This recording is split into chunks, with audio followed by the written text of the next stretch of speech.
আপনার যুবসাথী ফর্ম আপনি কি ইতিপূর্বে জমা দিয়েছেন আর জমা দেওয়ার পরে আপনার মনে হচ্ছে ফর্মের কোথাও ভুল হয়েছে, আপনি কি সংশোধন করতে চান, কারেকশন করতে চান? আজকের ভিডিওতে আমি আপনাদের দেখাবো আপনার অফলাইনে জমা দেওয়া ফর্মটিকে কিভাবে বাড়িতে বসে মোবাইল বা ল্যাপটপের মাধ্যমে কারেকশন করবেন।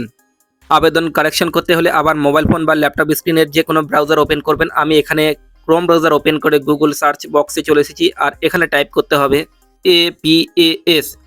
তারপর নিচে দেখুন সাজেস্ট করছে aps.gov.in এর উপরে ক্লিক করা মাত্রই ওয়েবসাইট খুলে যাচ্ছে, যেখানে আপনি ইন্টারফেস এরকম দেখতে পাবেন বাংলার যুবসাথী। এর উপরে ক্লিক করে দিলাম। ক্লিক করা মাত্র ওয়েবসাইট খুলে গেল। বাঁ দিকে দেখুন এখানে ডাউনলোড সিস্টেম গাইডলাইন, আপনি এখানে গাইডলাইন ডাউনলোড করতে পারেন। আর এখানে দেখুন অ্যাপ্লাই অনলাইন, এখানে স্ট্যাটাস চেক, তো অ্যাপ্লাই অনলাইনে ক্লিক করতে হবে। অ্যাপ্লাই অনলাইনের উপরে ক্লিক করে দিলাম। ক্লিক করা মাত্র আপনি যদি ফার্স্ট টাইম হয়ে থাকেন তো আপনাকে অ্যাপ্লিকেশন লগ ইন করতে হবে মোবাইল নাম্বার দিয়ে। এখানে মোবাইল নাম্বার এন্টার করতে বলা হয়েছে আর এখানে মোবাইল নাম্বার এন্টার করে এখানে 11 + 5 = 16। তারপর গেট ওটিপিতে ক্লিক করে দিলাম। ওটিপি ভেরিফাই করে ভেরিফাই পিন এর উপরে ক্লিক করা মাত্রই আপনার ইন্টারফেস এরকম দেখতে পাবেন।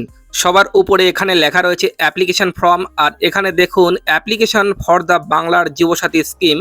তো এই যে অপশনটা রয়েছে এখানে দেখুন তিনটা অপশন রয়েছে, এক বেসিক ডিটেল, টোটাল তিনটা যখন গ্রিন হয়ে যাবে তো আপনার অ্যাপ্লিকেশন সাকসেসফুল হয়ে যাবে। আর এখানে যে মোবাইল নাম্বারটা আমি এইমাত্র দিলাম সেটা বাই ডিফল্ট শো করবে।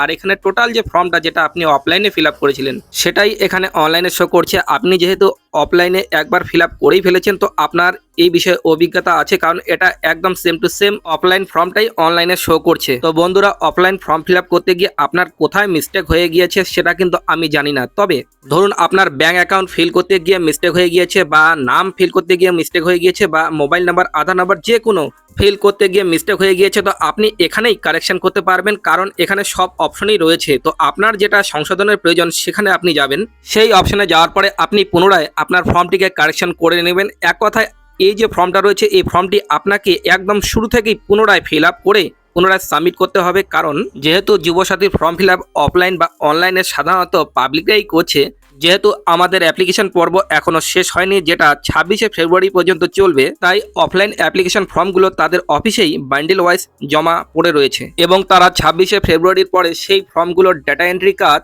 অফিসিয়ালি শুরু করে দেবে। সুতরাং আপনার কাছে 26শে ফেব্রুয়ারি পর্যন্ত সময় রয়েছে। এই 26শে ফেব্রুয়ারির মধ্যেই আপনি আপনার ফর্মটি পুনরায় অনলাইনে ফিল আপ করে জমা দিয়ে দিন, কারণ তারা যখন আপনার ফর্মটি অনলাইনে আধার নাম্বার দিয়ে সাবমিট করতে যাবে তো আধার নাম্বার অলরেডি এক্সিস্ট দেখাবে, তখন তারা ভাববে যে এই ফর্মটি অলরেডি ফিল আপ সাবমিট হয়ে গেছে।